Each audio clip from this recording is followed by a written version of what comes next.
Hello and welcome everyone to this new episode of Global Insights on our digital TV channel F15 by Forbes DACH. My name is Klaus, I'm the editor-in-chief of the German-speaking edition of Forbes, and in these formats we try to talk to editors-in-chiefs of the global Forbes editions. We have 35 local language editions going from Argentina to Indonesia, from South Africa to Finland. So Forbes is truly a global media brand, and what we try to do here is to see how the magazines themselves, but also the economies and countries as a whole around the world are doing faced with this coronavirus crisis. Today, we are talking to Petr Šimůnek, who's the editor-in-chief of Forbes in the Czech Republic. The Czech Republic has been, let's say, hit rather mildly by the coronavirus. I mean, they have the fatalities, they have the casualties, but the country has managed quite well and is starting to open up much faster than other countries in Europe are. And I'm excited to hear how the government has managed this crisis, what the economy is looking like at the moment, and also how Forbes in the Czech Republic is doing. Petr, thank you so much for taking the time. Yeah, thank you for having me. Hello for everyone.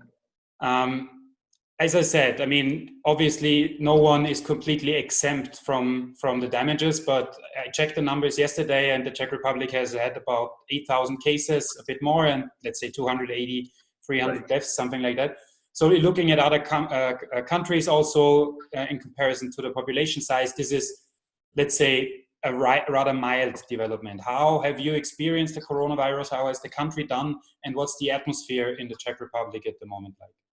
So at the moment, the atmosphere is quite cautious, but joyful at the same time, but because just on Monday, we opened the pub gardens, which means that the Czechs are just sipping the beer again, which is good sign for everyone.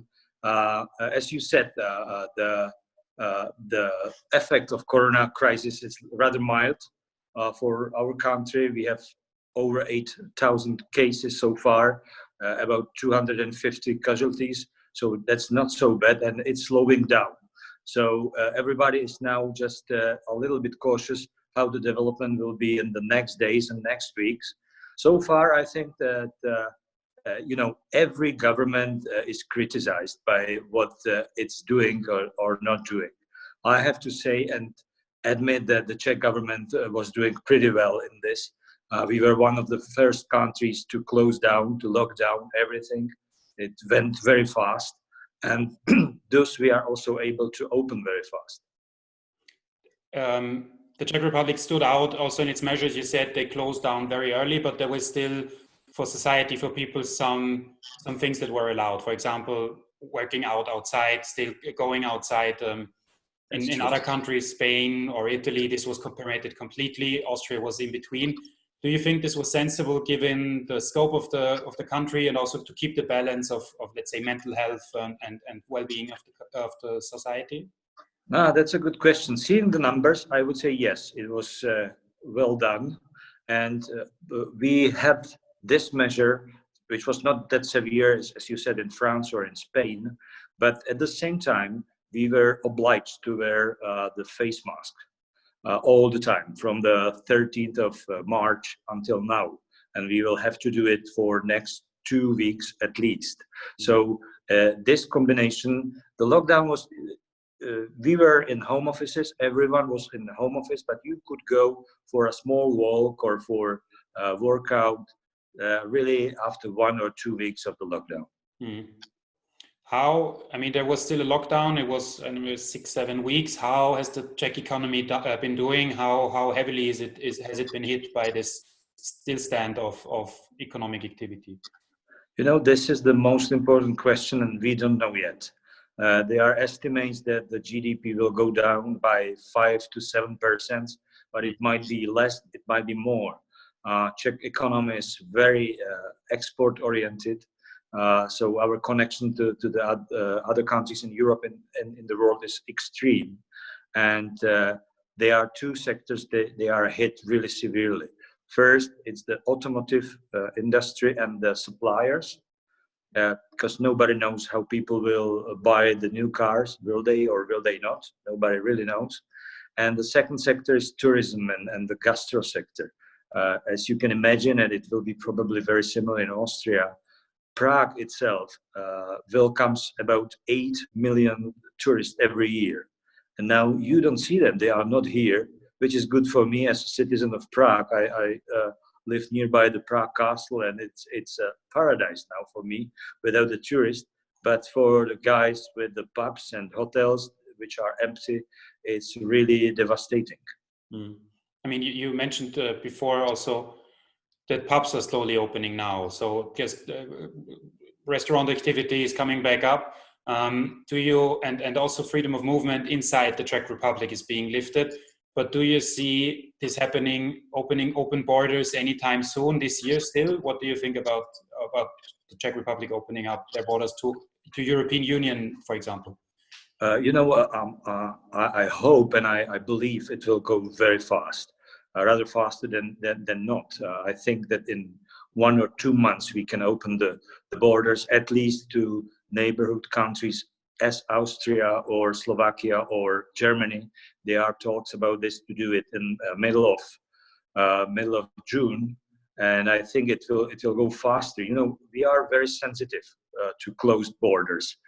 We had closed borders for 40 years, and we really will not allow our politicians to keep them closed too long. It's an interesting point, because I mean, you sort of, a lot of the Czechs grew up behind closed borders, but also in an authoritarian system, let's say. Was there more resistance or more willingness to keep at least a bit of personal freedom because people were suddenly reminded of past times? That's a good question. There were discussions about it in my country too, that we are so disciplined because we are used to being behind a closed door. Yeah. Might be that in our history and in our nature is something encoded, and in this case, in this particular case, it helped. So it might be, but on the other hand, people were growing quite nervous with every new week of lockdown, and you could feel it that we have enough of the strict rules. So, and that's also the reason why the government decided to lift it up quite quickly. How's the media industry as a whole doing, and how are you at Forbes in the Czech Republic doing specifically? What's the situation like? When you have people being locked down in the homes and not being able to buy your magazines or newspapers, it's very bad for everyone. People are not only not buying the newspapers and magazines, but they are not buying the goods, which are advertisers for magazines and other media. So the situation is not particularly optimistic. But as for Forbes, it's not that bad. Of course, we are hit too. We have some losses in advertisement. We have losses in copy sales because the most frequented places like airports and train stations are not frequented anymore. So that's bad. On the other hand, as probably everywhere, we see enormous and tremendous growth in online, and not only in the traffic, but also in the revenues from online sites. So that's something which can compensate, not fully, but partly compensate the losses of the advertisement in the print. How have you adapted your editorial coverage? How have you covered the coronavirus, and how are you thinking about new products, new initiatives that maybe are suitable to this new environment we live in? Okay, so maybe I will start with the print. Our last two front pages are related to coronavirus. This one, there's no picture. It's a picture, it's a drawing, because we were unable to take a picture of this man. This man is a Czech scientist who leads the team in pharmaceutical company Gilead in the USA for development of the remdesivir treatment for coronavirus. And we couldn't reach him personally, so we had this drawing and a big in-depth interview about it. And the second, which went out just today, you can see it, and it's, I think probably it will be understandable to everyone, that restart.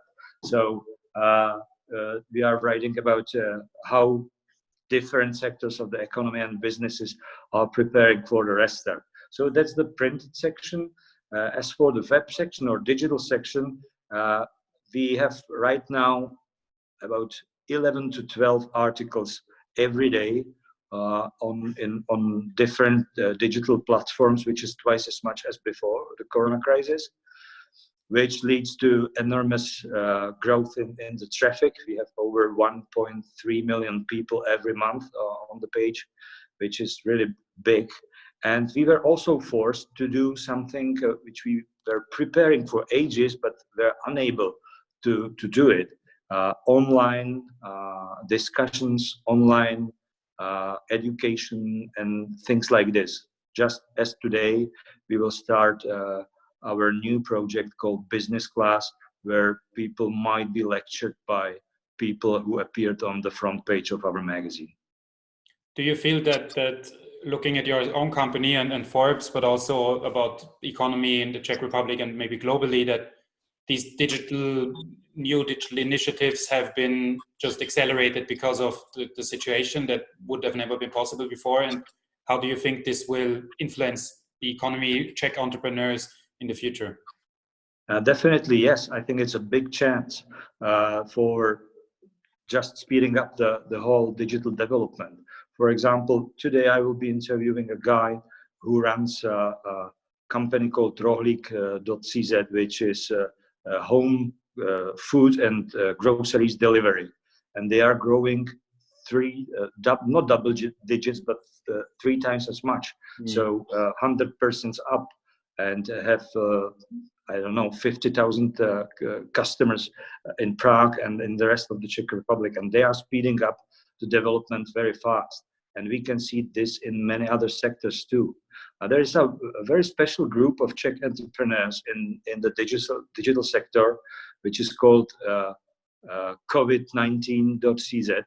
And that's a group which were they put together the group of 9 developers and entrepreneurs in the digital sector, and they developed applications from the smart quarantine, which can track the potentially infected persons, other applications online, but also developed and put into production the lung ventilators, which were scarce everywhere in Europe and in the Czech Republic as well. And right now they are on the market just in 3 or 4 weeks time from development until the production. So we see many chances in this speeding up the digitalization of the whole economy. The other question is, and this is something that where we are quite behind, how the state will react to this, because the digitalization of state doesn't cope with the digitalization of the rest of the society, at least here in Prague. I think not just in Prague. Do you think that, let's say we have a vaccine, we have an antidote in 6, 8, 12, 18 months, who knows, that there will be changes to the way you do business, you live your business life, but also the economy as a whole lives and works, that go beyond that go 2, 3, 5 years to the future? And if so, what do you think those changes could be?